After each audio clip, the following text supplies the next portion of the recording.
位乡亲平安，欢迎收看今仔日5月7日公视台记台早起新闻，我是丹妮。今仔日早起，咱先赶紧来关心地震的消息。昨天暗时6点09分的时阵，花莲发生瑞士规模5.5的地震，一直到暗时7点15分，短点外钟拢总发生8届地震。气象署表示，暗时6点53分，迄个规模5.9的地震是主震，也若这3天内，民众都要注意，可能也是会有地震尾。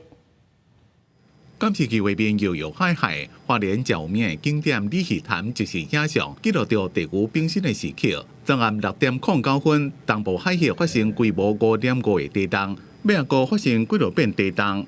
暗时6点53阁发生规模5.9的地震，上大震度有到4级，差不多全台湾拢有感觉。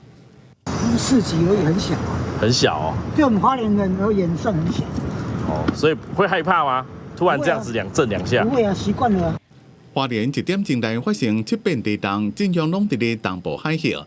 尾仔暗时7点15，又阁发生规模4.3的地震。这边震央伫咧花莲县秀林乡，1点外钟连续发生8变地震。当地消防局就接到报案，讲有人掉伫咧电梯内面等人救。那在2楼处的电梯，发现民众受困在里面。那我们利用工具将那个电梯门打开之后，协助患者脱困。那也没有说他哪里有不舒服。气象署研判规模5.9的迄边地震是主震，要注意3天内有可能阁出现5到5.5的地震尾。针对这2起地震发生的主要原因，应该就是菲律宾海板块跟欧亚板块相互间的碰撞所引起的。我们目前暂时将5.9这个地震列为是主震，然后前面的地震，然后当作是前震这样子。那未来的话，我们不排除还有5到5.5之间的地震会在未来的3天之内发生。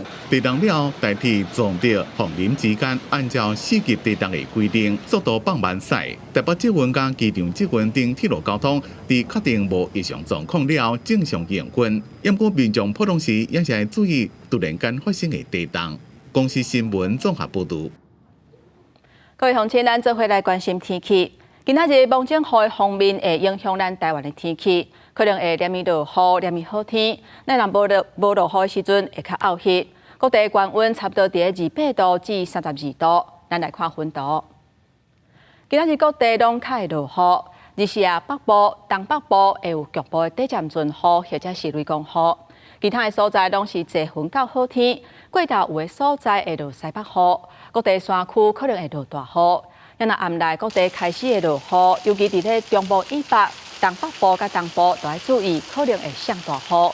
这几天天气是真无稳定，提醒民众若是出门，建议都要扎雨伞或者是雨伞。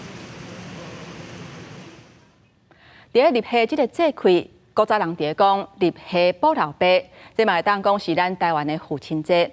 意思就是讲，已经结婚的查某囝爱伫这一天穿低卡面线，甲老爸补一个，嘛希望是大人身体勇健。也若伫这段时间嘛开始要进入望景雨季啊，气象署提醒民众，这一礼拜天气拢真无稳定，而且会有2波方面会影响咱台湾。8月是24节气中的立夏，代表台湾正式进入热天的季节。这个季节除了烧热，也到落雷公雨。气象署提醒，未来一礼拜会有2波的方面影响台湾，分别是拜2、拜3这2天。第2波是拜5到礼拜，影响3天的时间。这2波的方面，落雨的强度也是真强，时间也真长，甚至有可能会谈雷公。条件上面是比较不稳定，非常容易会有骤雨、雷击以及强阵风发生，提醒大家要特别留意。除了天气变热，立夏这天也是传统的台北父亲节。俗语讲立夏保老爸，意思就是讲嫁出去的查某囝爱伫这天穿低卡面线，替老爸保身体，表达孝心。到迄个节气咧转换嘛吼，咧改变。这立夏这一天啊，以早是迄个查某囝吼，会早拄卡面线吼。等于厝诶孝敬是大人啦吼，所以讲立夏保老爸啦。啊，毋过有诶所在嘛有有另外讲话讲立夏食虾面啦，食虾面就食虾仔面吼，啊讲食虾面袂破面，希望是大人身体健康啦。也若是安怎是查某囝爱穿低卡面线，毋是后生。老师讲，因为传统的观念认为，查某囝嫁出去了后，伫咧内家过了好，才有才调转来替爸爸过父亲节。嫁出去过了好，免互时代操烦，嘛是一款有效。记者第一选柯敏哲台北报道。即马愈来愈热，用电甲电钱的问题嘛受到大家关注。即马全台湾使用高压甲低高压的用电大户，差不多是26000户。为5月16日开始，电钱会换以热人的计数来算。也若是徛家或者是细景的店头顶顶，低压的用户是为6月份开始，一直到9月底。台电试算，去年一般的家庭热人平均册一个月的电钱是1079块，是比其他的季节加8成。自入去房间就拍开电灯，天气小热，顺手将冷气拍开，也将风扇也拍开，才好开始操作电脑工作。李小姐是晚期工作者，若工作忝啊，也过看电视放松一下。伊发现厝内电费毋是热天一个月大约是1700外，要毋过一到热天一个月因为休热囡仔拢伫厝，冷气会一直开，就起到5700外，足足贵2倍外。平常没有什么太大的感觉，就是让它一直自动扣款。但是刚刚看到账单，真的有感觉，其实还是有差的啦。这个支出确实是差蛮多的。伊感觉即马啥物物件拢起，热天一个月电价高要开始，一般民众的生活真正真艰苦。随上像科学园区百货顶高压以上用电大户，大约是2.6万户。5月16到10月15，实施热天一个月电价。一般徛家小型店家的低压用电户大约是1500万户，是为6月1到9月底实施。台湾还处在一个关税谈了但是具体的内容是什么搞不清楚，到底是会增加我们的产量需求，还是会有停单？台湾几乎70%几、60%几，全部都是工业用电嘛，生产上面就是影响非常大。8个月往下降，然后下月的4个月往上稍微升一下。所以其实是8个月降价，4个月是稍微往上拉一下，但是它还是维持全年的平均电价是不变。台电以去年的用电记录试算，一般家庭的热天平均一个月用电量是428度，一个月费用大约是1079块，比毋是热天的平均601块增加袂少，起伏大约是8成。所以提醒民众热天用电注意节能，像调悬冷气温度，减轻电费负担。公视新闻采访报道。即马天气那热，大家嘛开始咧吹冷气。伫高雄凤山站火有人家厝发生火灾，那像是有民众伊安伫咧露台的冷气室外机导火，加在这厝主是无着伤，也若导火详细原因也会调查。伫高楼冷气外机一直称火，也有乌烟。这伫高雄凤山区的大楼，车库插道中道发生火警，内底186户被救人赶紧逃出来。好像冷气的室外机整个烧起来，我刚刚有去看，他们放在铝门的那个边，整个烧都黑掉了。燃烧的地点是在他的卧室里面烧一堆杂物，那后续呢，起火的原因呢，我们交由火调科做后续的调查。消防局表示，到时阵房间的冷气外机甲物件咧烧，将火拍发了，传出女厝主无人伤亡。导火原因是不是冷气运转时趁火，还佫进一步调查。那可能是它的冷气年代比较久远，电线可能有太阳晒到破皮啊，可能2条那个短路在一起这样的。对，这也是有可能。专家提醒，分析冷气的室外机，较无去注意，若发现运转声音向变大，就要设置，也建议一年洗一摆检查冷气机。记者综合报道。各位乡亲，刷来咱来看今仔日早报的重点。咱先来看《中国时报》，海巡署顶日啦，伫咧偏湖尖山火运码头查到一只货船，内底有36只无晶片、有品种的猫仔。后来检方侦办了后，查扣货主的手机啊，为伊通联的记录，认定这个猫仔是走私入来的，即嘛全部依法拢爱执行安乐死。来看《联合报》，台北市教育局公布114学年度公立国中满业的学校，有19间的学校满业占要甲3成。其中上届抢市的中正国中超过300个人以上，下区读册比例有甲8成，甚至爱提早6年甲户口刷过。过来看《自由时报》，小署今年3月份预告修正进口日本的牛肉甲牛肉产品规定的草案，原地限制牛肉，敢若会当进口2岁半以下的，即马是全面开放。展会已告期满，目前是收到4项意见，后续会过来评估。也若是由署长强志公表示，正式实施的时间目前是还未出来。军事的消息，咱来关心国防部公布测试几天，有6架中国军机甲8架中国军舰扰乱台湾。因若美国新的太平洋陆军司令克拉克，伊最近接受访问的时阵讲，中国封锁台湾的军演可能已经变作常态化。美国爱确保北京当局了解美国会拍拼阻挡中国对台湾的两侧攻击。国防部公布测试规则，查到6架强机、8架强舰伫台海周边活动，中央武器威胁拢无减少。美国新任太平洋陆军司令克拉克最近接受《华尔街日报》专访时指出，中军可能封锁台湾的军演已经成做常态。美国爱确保北京当局明白，美方会努力阻止中国对台两侧攻击。The People's Liberation Army demonstrated growing capabilities through persistent pressure operations, with military pressure against Taiwan increasing by 300%. China's increasingly aggressive actions near Taiwan are not just exercises, they are rehearsals. 美国印太司令帕帕罗进前也示警，中国对台海军事行动，毋若是演习，佫亲像是彩排。最近，伊伫一场智库论坛中表示，中军大大提悬军事活动的强度，已经毋是慢慢来，是真紧冲。佫讲中军过去2年来，演习深度加广度的变化速度出现挥散性，互伊袂当困。毋过帕帕罗强调，若即马爆发台海冲突，美国依然应拍败中国，也对美中海军实力差距提出严厉评估。因为中国作战速度超过美国，可能影响区域稳定加战略主导权。现阶段，由于中共的海军实力大幅增加，不管是空中的兵力投射或海上的兵力投射，乃至于海警，都会形成一个对台湾的包围之势，甚至可能会由严转战。所以，台湾应该要把握这个短暂的时间，快速增加自我防卫能力。中国快速扩张军力，美国面临的挑战愈来愈严重。军事专家建议，台湾应该增加反舰飞弹加被人装备，要求成军继续强化自我防卫能力。记者综合报道。来看立法院司法委员会邀请总统府秘书长潘明安、甲国安会秘书长吴钊燮等的单位，针对中国间谍渗透做专案报告。不过，因说是用因事无聊的单位做理由，无来参加。另外，前总统府主计吴尚武，伊伫咧检调所在前一天去互总统府解职。立委吴国昌就质疑讲，可能有人把这消息流出去，要求检方都来调查。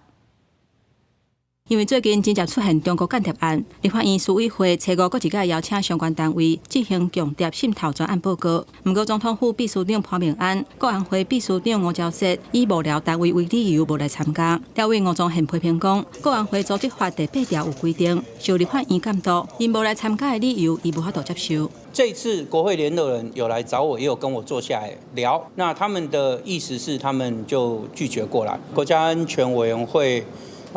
组织法第8条其实有说，国安会必须向立法院负责嘛。因为总统府、外交部甲民进党高层小连续传出有人牵涉中国间谍案，其中前总统府主计吴尚武伫检调所在进前，向去互总统府示头路。民进党立委吴国昌质疑讲，可能有人把消息流出去。法务部长陈明谦回应讲，检方无需要向总统府报告，不过吴国昌要求检方都要立案调查。公开告发，请北检分案。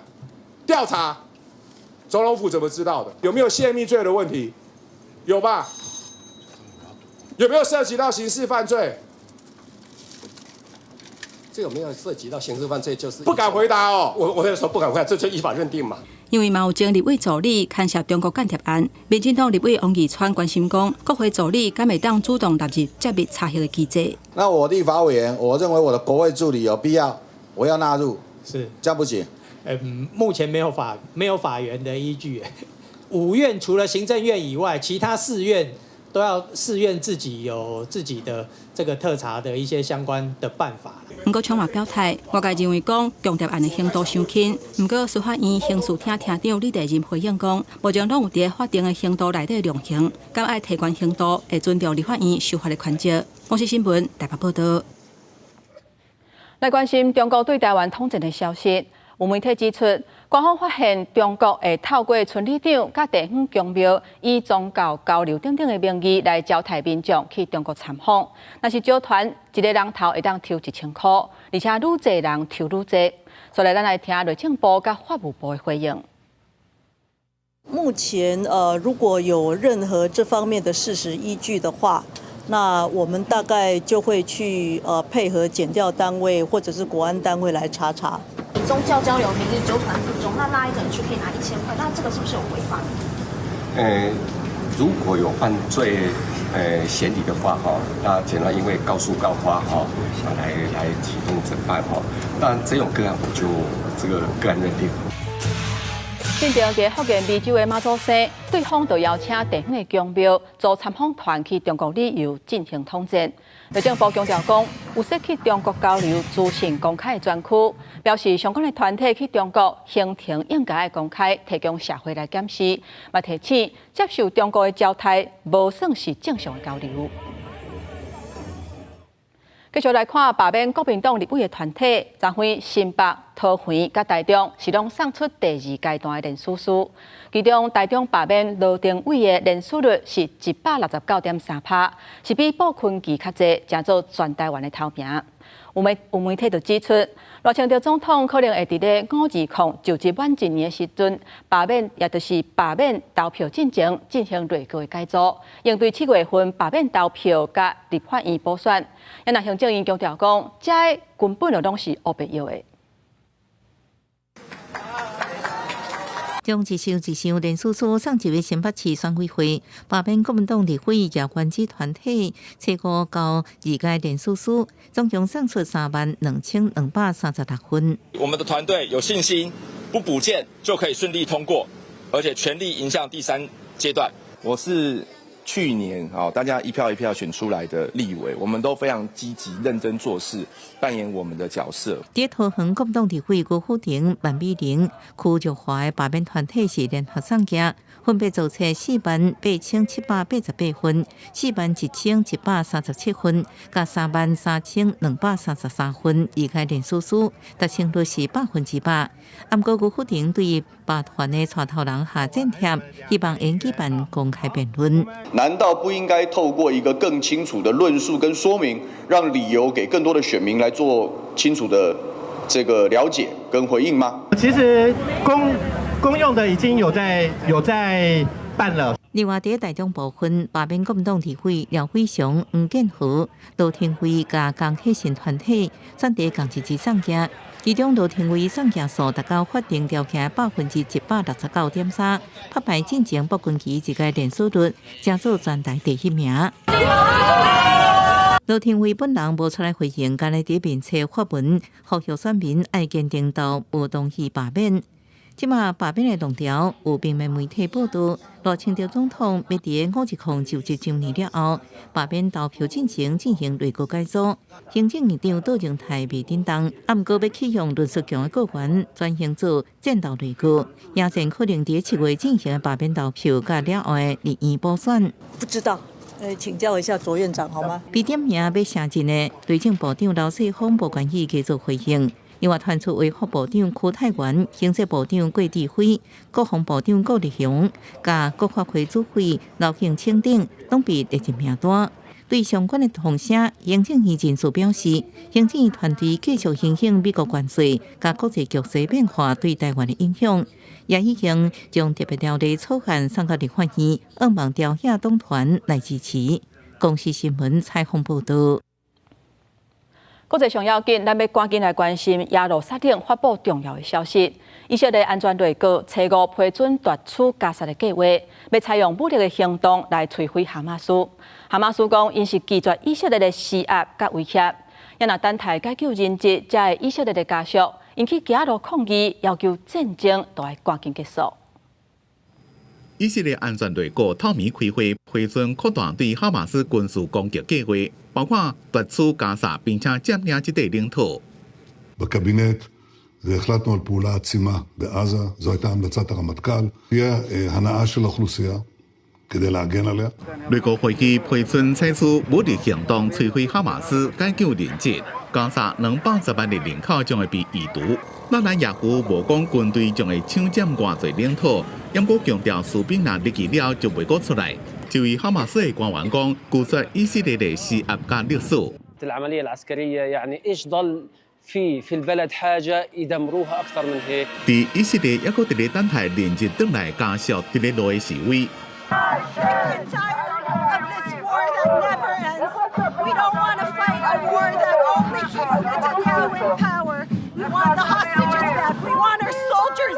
安全类高也原则上批准一项由私人公司运送援助的计划，这代表联合国所谓的已经造成严重粮食短缺的2个月封锁将会结束。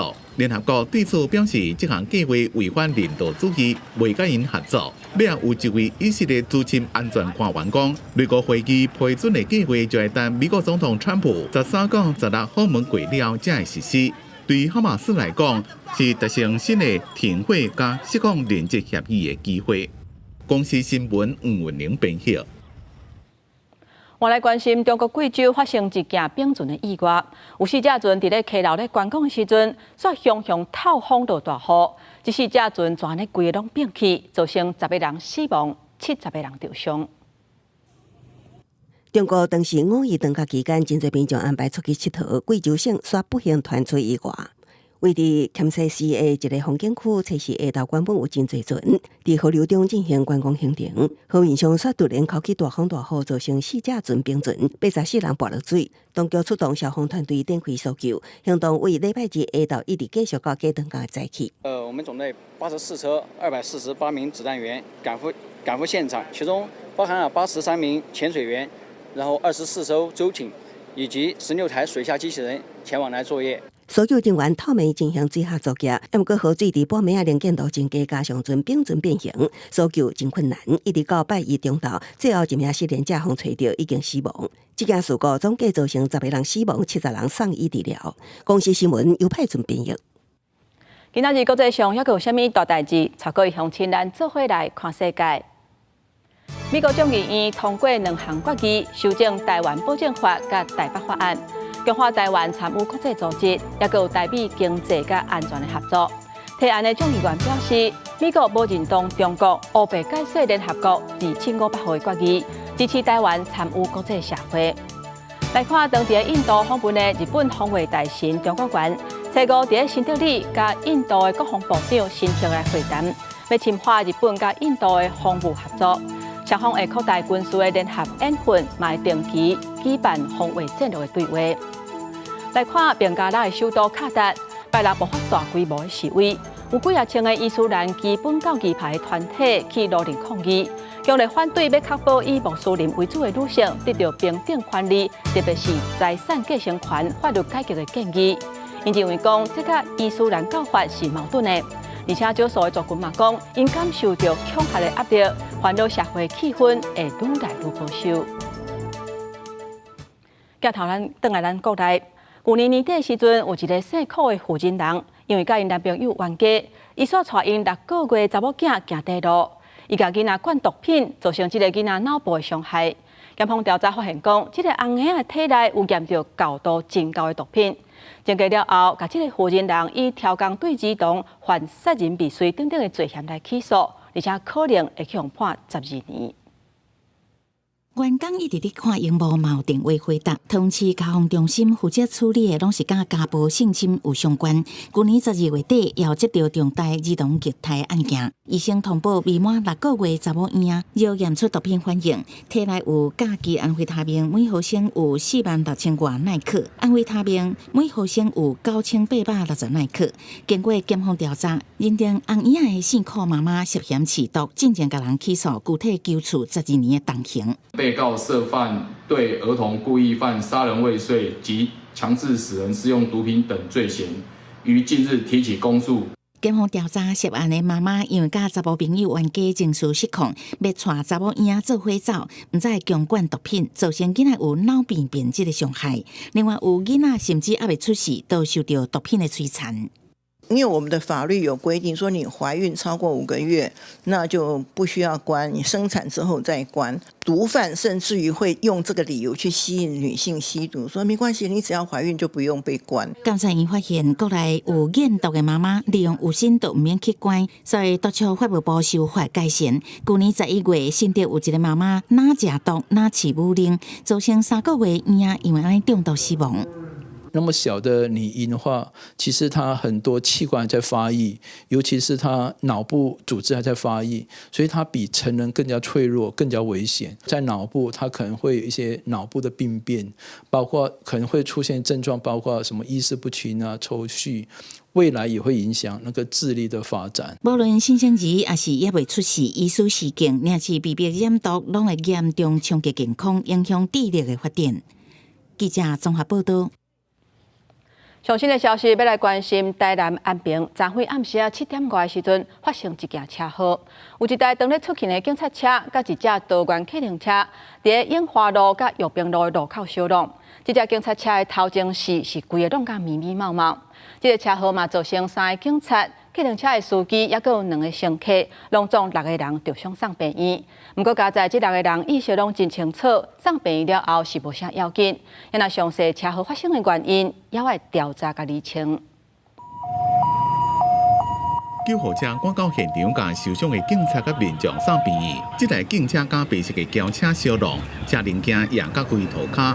代志发生伫咧台南市。最午暗7点外，警方接到报案，讲有人夜倒，遂派人去现场处理。警察驶巡逻车伫咧永华玉平路口，甲一台白色的多元计程车相撞。拢击的力量真大，警车的车头规个害去，多元计程车车尾也害甲真严重。救护车甲受伤的人送病院，包括警车顶3个警察、计程车驾驶加2位乘客，总共6个人受伤。行经永华玉平路口，与民众驾驶汽车发生交通事故，民众车上3人及本分局员警3员均为轻微擦挫伤，已送往医院包扎后陆续离院，并无大碍。相关肇事原因后续调查中。伫警车迄当阵是毋是有开警示灯甲警示器？双方是毋是有依照交通法制通行？警方讲将会进一步调监视器加行车记录器调查，照规定加停驶办理。公司新闻采访报道。来关心，又搁发生有狗仔共攻击的事件，不过这届攻击的毋是人，是狗仔。伫新店五方乡车山的时阵，有游客那就是带彼得犬出门佚佗。不过因为无看锁啊，车门一个开开，这狗就全咧冲出去，甲一只伫咧便利商店外口的流浪狗夹到重伤。新德县动保防疫所表示，即马已经有收到相关检举的影像，会以车牌号码找到这个狗的主人。对监视器看到车门一开开了，一只大只黑狗冲来，走去甲车附近的一只流浪狗30秒钟随拢歪放。好加受伤的这只黑的流浪狗一离开，主人是扭正久才甲狗扭开，了就随离开现场，拢无咧插被加受伤的狗。他就拉着他的颈圈而已，但是那个狗一直咬着让小黑不放。对，然后他们大概持续了大概30几秒到40秒，对，然后后来好不容易才又女的又进去叫另外一个男生出来，然后才把它分离开来，对，然后就把狗带上车。然后他们就走了。新德县五方乡车山发生狗攻击事件，互加重伤的流浪狗惊甲尾起来，动保团体一开始找无，一直到暗时，另外一只流浪狗伫咧国小的外口一直叫，引起村民的注意，才甲一只重伤的流浪狗送病院，并且检举。新德县动保防疫所将会用车牌找主人告案。违反动物保护法第20条，那具有攻击性的犬只出入公共场所未带有嘴套及牵绳。然后将依法开罚3到15万。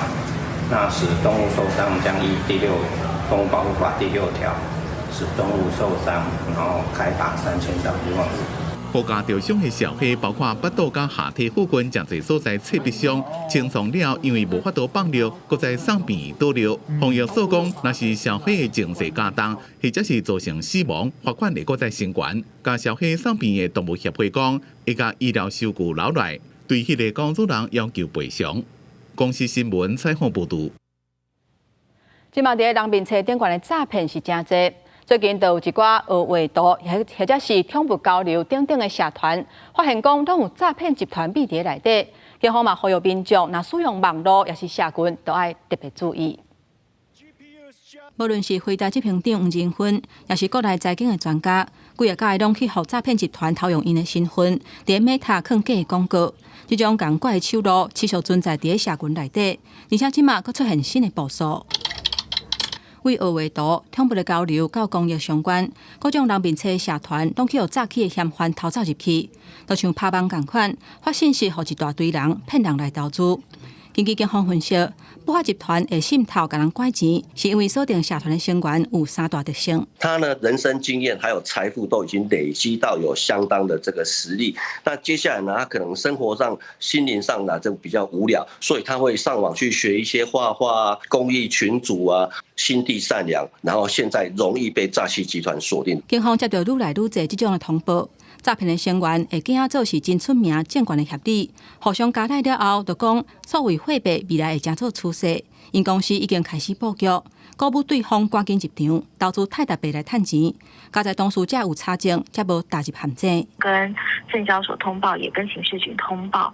那我们公司并没有这个伪信的同仁，然后再加上其实主管机关也并没有开放证券商可以直接交易虚拟货币。证券商接到通报了后，虽发声明出来赔回，不过因公司的名煞几啊届去用偷用。业者嘛表示，已经有引进侦测的系统，若发现网络顶有偷用因的名来骗人的情形，会随通知都要摕落来。公司新闻台北报道。4月底的时阵，有一批为澳洲进口的冷冻猪脚，内底有验到莱克多巴胺的成分，虽然是无超过标准。食药署嘛有通过，不过进口商也是发声明，甲民众回实的，强调讲这物件袂流入去市面上的。若食药署是强调讲，这剂量遐尔低，对身体无败害。进口的肉莱克多巴胺若是无超标，都袂公布流向。工作人员照常搬回，这间位于台中的品田农拓公司自澳洲进口冷冻猪脚，22.99吨，4月底验出莱克多巴胺0.001 ppm， 正做开放内地进口的头一件。虽然数代只有残留容温量的1/10，无超标，也毋过业者也是发出声明，向民众回实咧，强调毋捌输入无合格，也是含内剂的猪肉。造成大众的疑虑甲不安，感觉自责甲遗憾。伫2000接近归属进前，肉品未卖出去分装也是消费。食药署下昼说明，这次自110年起开放内地进口，边检报验25000多批猪肉甲猪腹内，只检出一件，佮强调这是低剂量、低过法规容温量。我们非常完整的科学分析、风险评估之下，他每日吃，然后一辈子吃。它都不会有超标的一个概念，是可以接受的范围。食药署表示，第一优先都是确保食安，也毋过国民党联谊党团积极，以前开放内地，政府讲是为着代币经贸，即马发现对其他国家也开门，更加积极，目前边境抽查比例上过低。如果你从2023年开始，你的抽验标准只有2%到10%，请问有多少的漏网之鱼？其实早已经进来，但是民众不知道，已经被消费者吃下肚。食药署指出，这批肉品并无超标，边境被安尼增加抽查比例，也强调依法只会当公布超标厂商名单，无超标的无公布。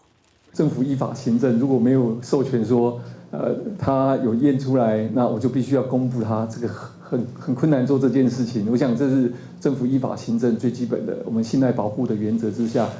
所能够做的事情。另外，业者进口肉品并无超标，所以也发声明回实咧。食药署对业者的做法表示尊重。公司新闻采访报道。有关交通的消息，咱要来看高铁要做甲宜兰的这个计划，即马进入第2阶段的宽屏。路线是为南港到宜兰，计共有60.6公里长，会闪过翡翠水库的集水区，而且这路线有98%以上拢是桥甲磅空，一抓差不多是27分钟。展会进行宽屏的初审，支持甲反对的民众去到现场表达因的诉求，就尾像专案小组要求保证了后，2日才个审。北宜高铁，暂停环评。反对高铁沿线宜兰向推动的在地团体，一早就来到环境部震动，呼吁降慢宽屏。因认为有7大缺失，包括可行性研究不足，高铁定比代替建国分钟经费所暴增2300亿。联名更加提出规划报告指出，伊的产业经济外溢效益是占55%，土地净值21%，批评这是一场骗局。这个可行性研究本身就是一连串的骗局，根本是把外快当作是本业在做。在地居民嘛不满，离宜兰市场开一场公听会，根本无尊重地方，更加烦恼居民的土地、农地权益何在呢？这些都是会大大影响居民的土地权益，可是铁道局也没有说。伫环境部后洞受宜兰民意代表佮民众一合，看到东部需要发展的机会，宜兰已经等上久啊。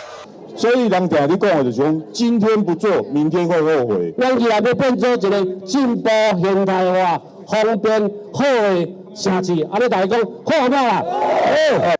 开发案下早伫环境部进行宽屏审查，高铁延伸宜兰计划，预计是为南港站到新增的宜兰站，总长60.6公里，撇开翡翠水库集水区，98%以上采桥梁佮有磅空的结构。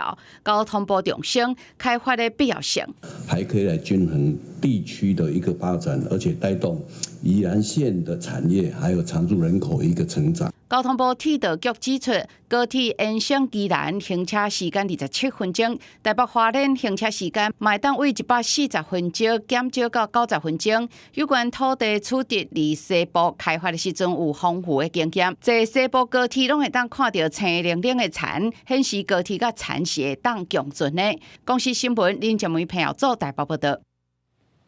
再来，我来看台南头一座以军事做主题的精中公园，内底有一个真有特色的游戏场，是啥真侪家长会带囡仔来遮行踏。不过因为停车的空间无够，清在引起民怨。另外，伫北区的大河公园，嘛有家长提出安全性，也有树木伤少等等的问题，当局嘛回应讲会赶紧来改善。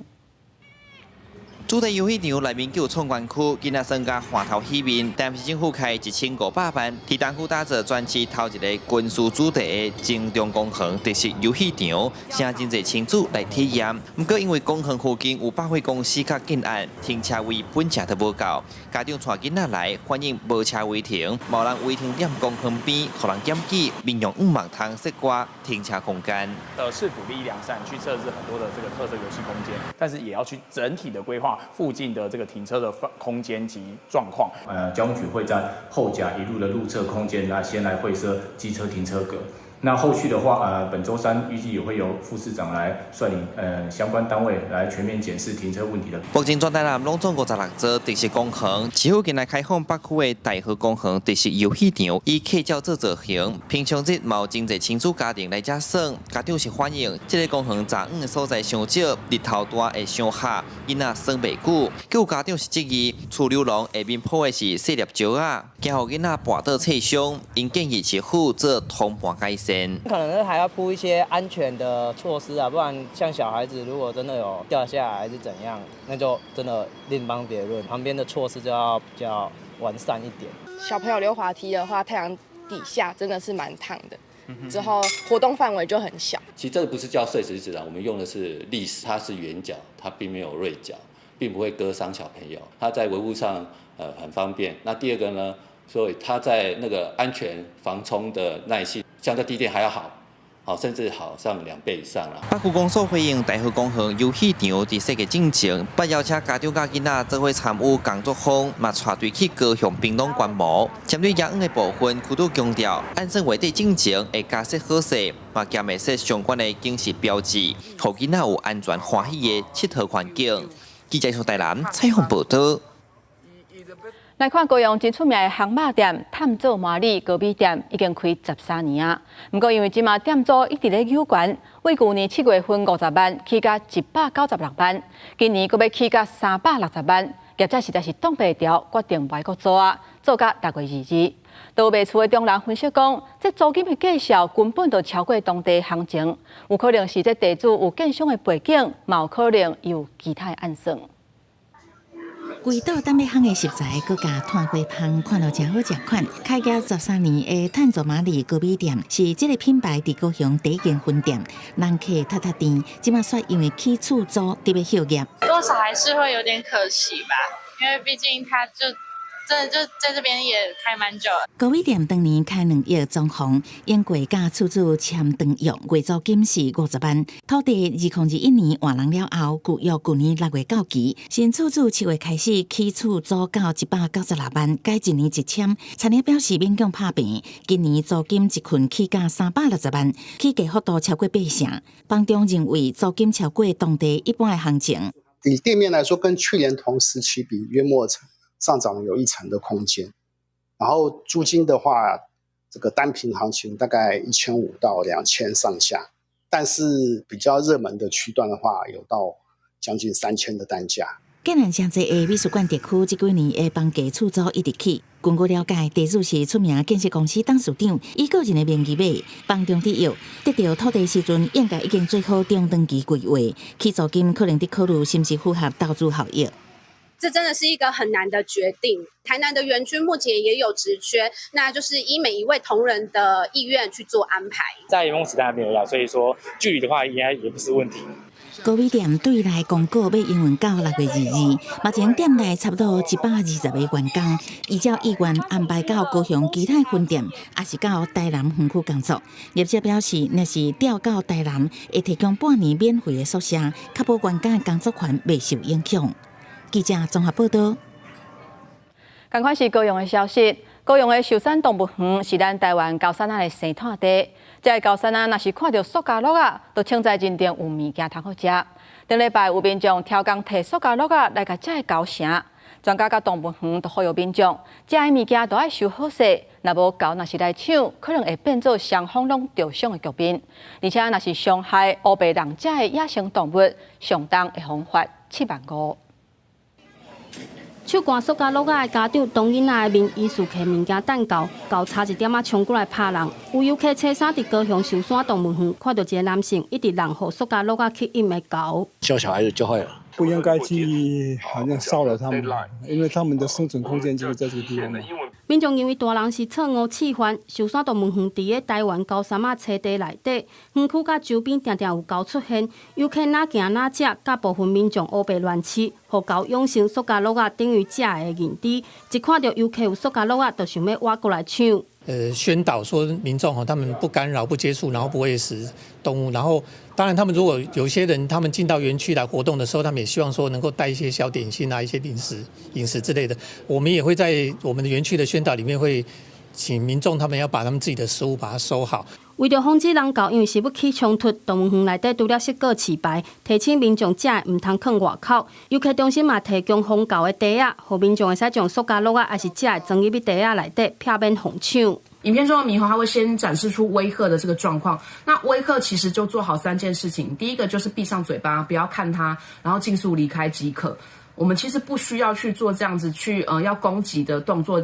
专家表示，人狗恐惊扩大冲突，造成人狗拢受伤。园方表示，无缘无故去人、狗咬，也是伤害野生动物，以动保法会使处15000块以上75000块以下的罚款，呼吁民众遵守园区规矩，以免违法受罚。公司新闻陈环宇、柯正俊高雄报道。画面内底这只哪像酷鱼的，其实是一只活跳跳的青皮杜丁哦。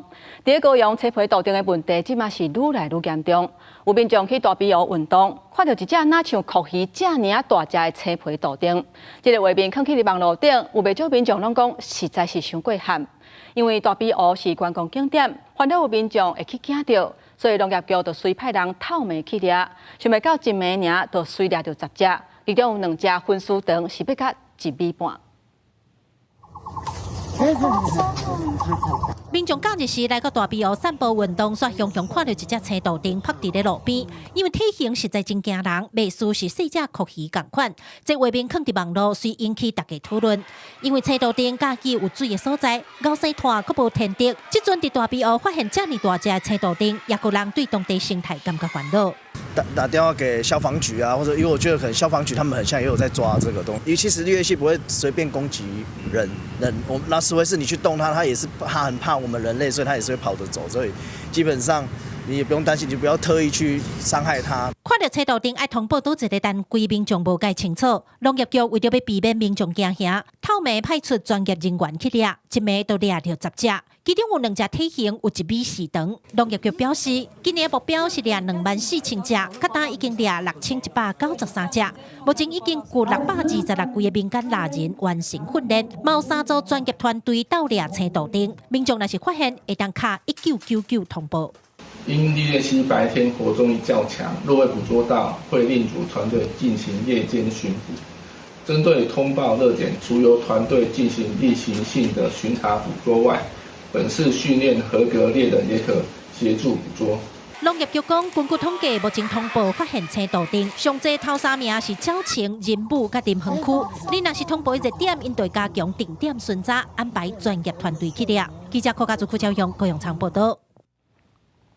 唔知影大家敢有听过伫水底生囡仔这种方式呢？台北市立联合病院最近有一个由助产师、医师甲护理师做伙照顾的水底生产的案例。即马这个红盒啊已经满过啊。病院讲，因当咧培养助产的人员，希望互生产的环境会当愈友善，嘛会当降低风险。产妇蔡小姐手抱囝拄满月，红盒切计2个，同齐纪念囡仔的满月日。蔡小姐表示，这是伊的第3胎，前2胎想要最终生产拢无成功，这个总算是圆梦。也表示最终生产通更较亲切，感受到温柔温暖的自然生产过程。我觉得在水中是很被呵护的感觉，然后好像万事都已经准备好这样，所以让我会觉得，其实生产的过程很影响我现在，even是照顾我的宝宝，我都觉得很有力量。蔡小姐表示，这个过程中助产师的角色真重要，建立产妇的信心，互因规家伙仔拢感觉真安心。也那5月7号也是国际助产师节，助产师也强调，伊的角色就是提供产妇专业的评估、咨询，重视每一个产妇的需求。那我们是很尊重，就是每一位产妇的选择，也尊重生产本身是一个很自然的过程。这个过程应该是充满支持与尊重的，不是被控制，而是被好好的对待。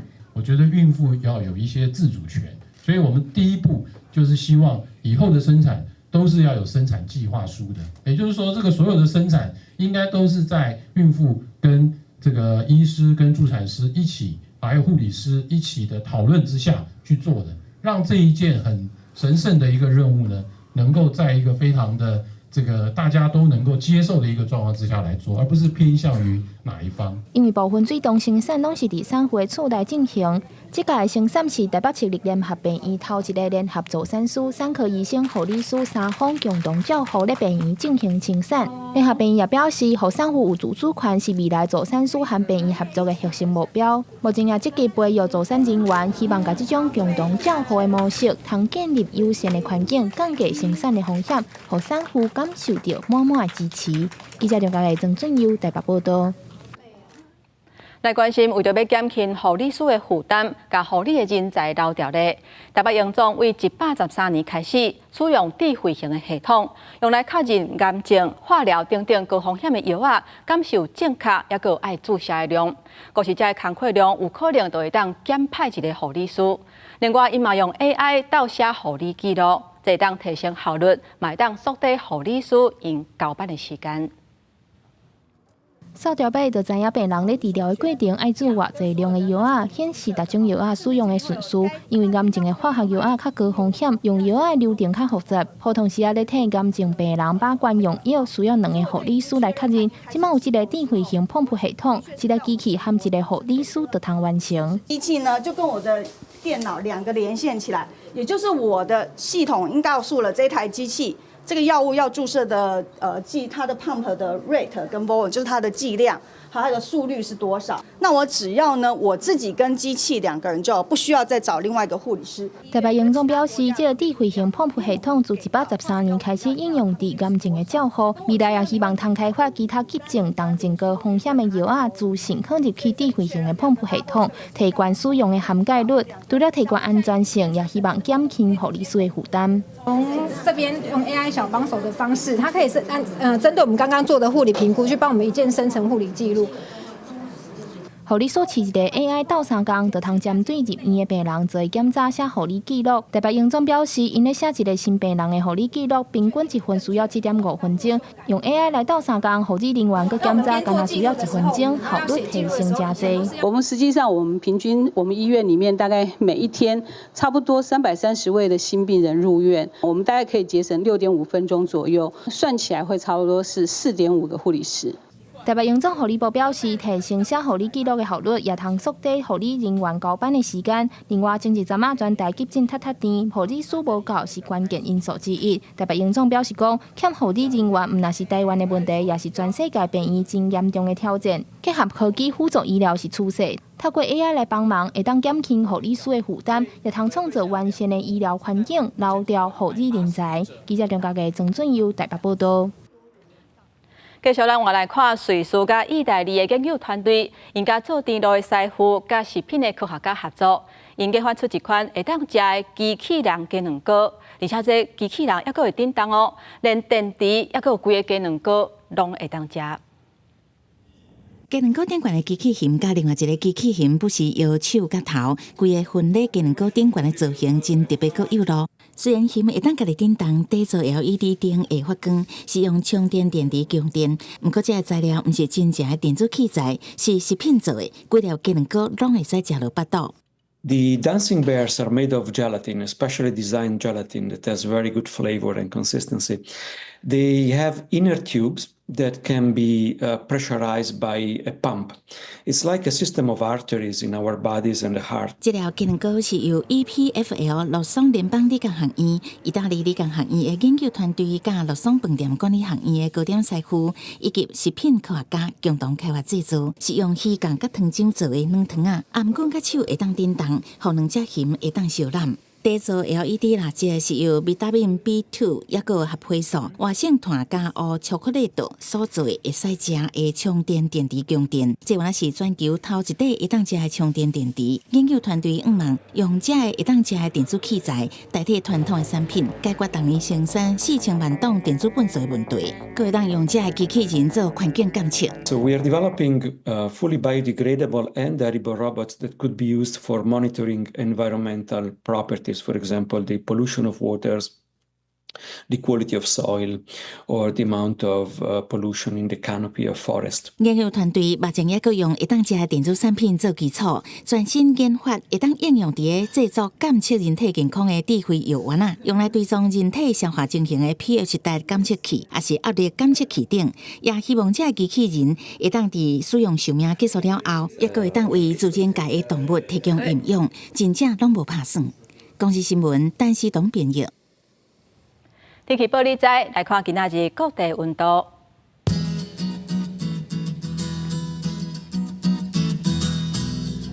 北部地区上低24度，上悬30度；中部地区上低24度，上悬31度；南部地区上低24度，上悬33度；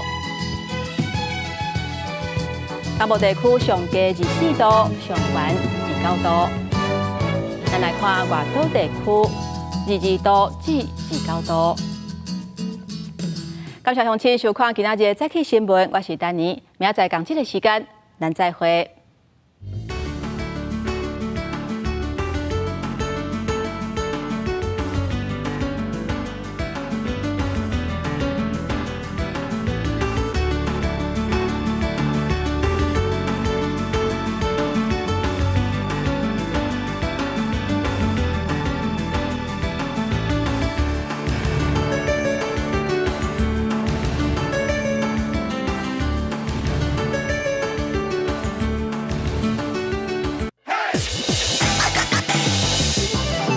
守护地球，爱护